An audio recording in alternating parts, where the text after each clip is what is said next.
Hey everyone, welcome back. And this is my review of episode 1, a house cat, a stray god, and a tale. So, yes, before I get into the summary, I want to talk about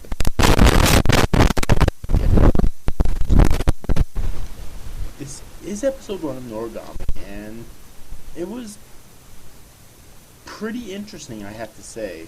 It's a new series by Bones, and Bones has had a pretty lackluster reputation as of yet.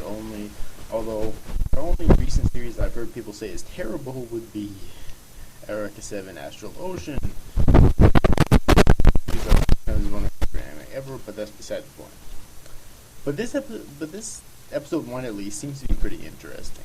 Once again, done by Alright, and in terms of, and the art seems pretty standard, I think. The animation was really good most of the time, especially during the fight scenes. But again, this is Bones, so I don't think you should be too surprised about that, you know. And the music was really good, I thought. Wasn't anything too unique, but it was still really good. The opening was really good, and I have not watched the ending yet. And I've actually already recorded a live reaction to the opening. However, in terms of the ending, I've not actually watched that yet, so I don't have an opinion on it yet, of course. Excuse me. Alright.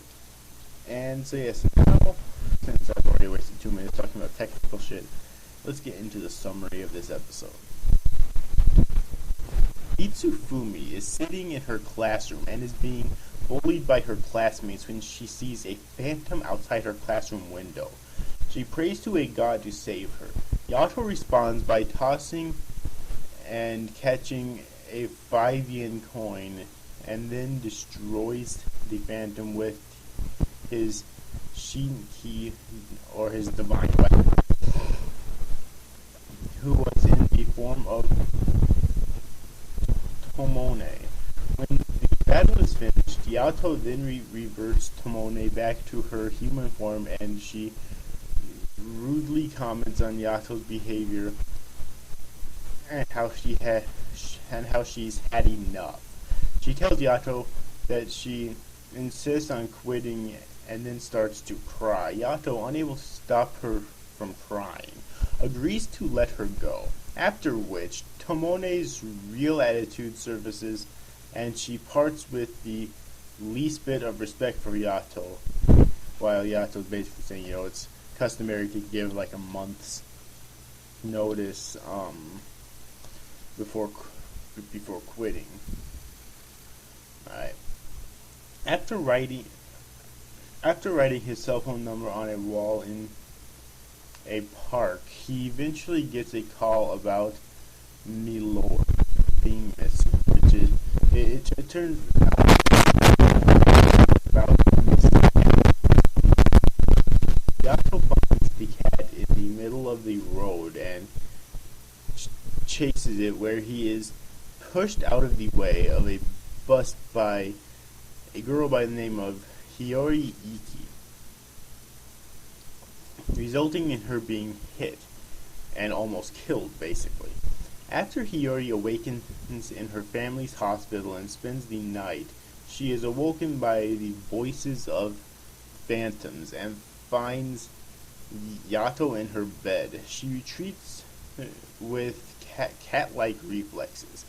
After telling her that she is the first human to ever save him, Yato introduces himself as a god. The two, much to her disbelief, obviously. The two talk, and Yato leaves via the window after basically him being shocked that she's never heard of the Yato god, even though not many people have heard of it. It's very, very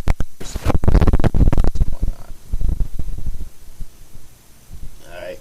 A few days later, Yato uses catnip to find Milord, and is then attacked by a phantom coming in the form of like a giant blue like frog-like thing.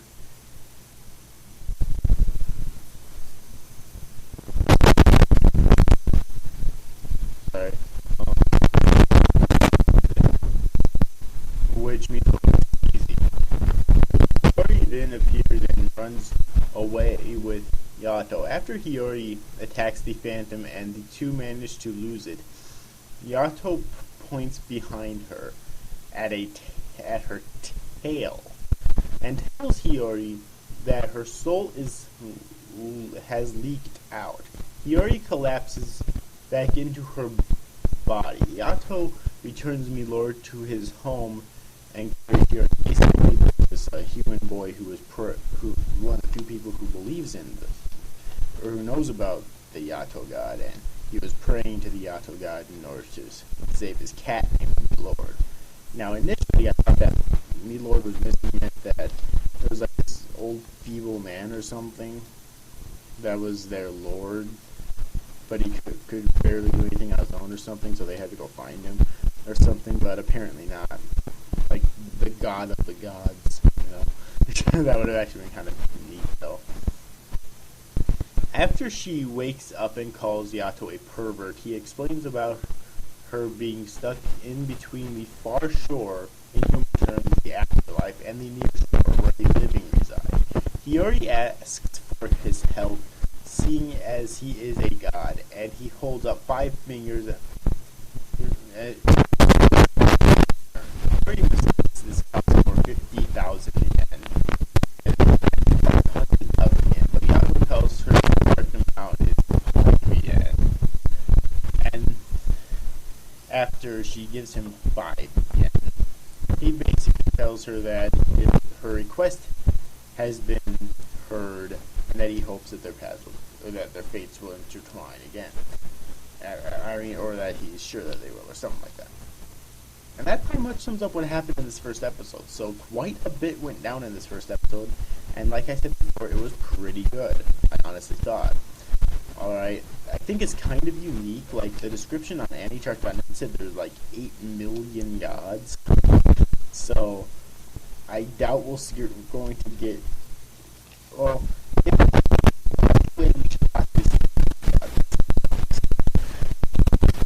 stuff like a 100 scene with all together or something, alright? Because that's a lot of fucking gods.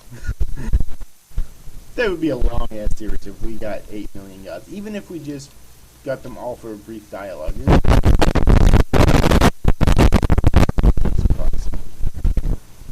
So yes, but I really do hope that we get to see lots of other gods though in this series. Besides Yato, who seems to be a very little known god, although he does have aspirations of having everyone worship him apparently. Alright, now this series does have its case of drama, but it also has comedy as well, and I think that it's blending together pretty decently at this point, but there's definitely room for improvement. Now, the actual bus scene near the beginning of the episode reminded me of Yu Yu Hakusho. Not exactly, it's still way different, but the sort of premise, or the fact of in Yu Yu Hakusho, our main character, Yusuke Urameshi, pushed a kid out of the way of the bus, but he ended up being killed, which is how he became a spirit detective. And in this series, the girl pushed the main character out of the way of the bus, even though he claims later on he kind of wouldn't have needed it. Which, considering he's a god, that's probably true.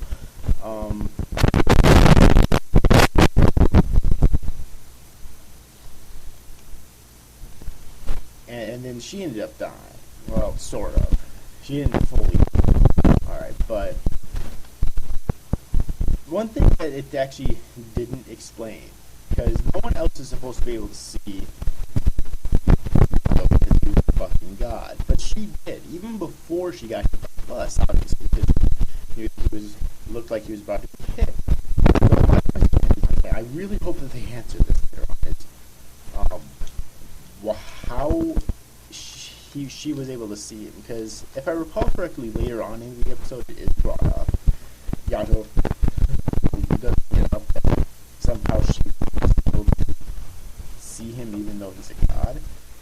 So I really hope that it's brought up later on and actually explained fully exactly how Hiyori was able to actually see Yato as a god.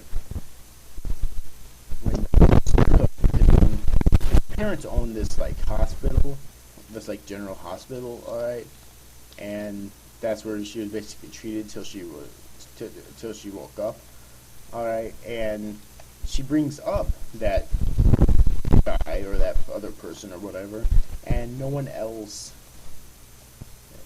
Well, it was kind of weird because one of her two friends said that she did see him, but then her other friend and her parents, her mother and father, said that they didn't, and that other girl who said she didn't speak up again. So that was kind of weird. But the general consensus was that he wasn't there, even though he was. So I really want to know exactly how Hiyori was able to see him even before she got hit by the bus. All right. Yes, but anyways, I think that pretty much does it for this review.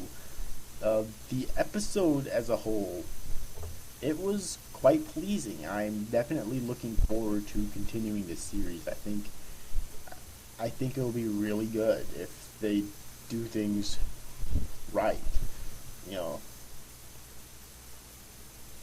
So yeah, but anyways, overall, I hope you enjoyed this review, guys. These after guys, thanks for watching. Bye bye.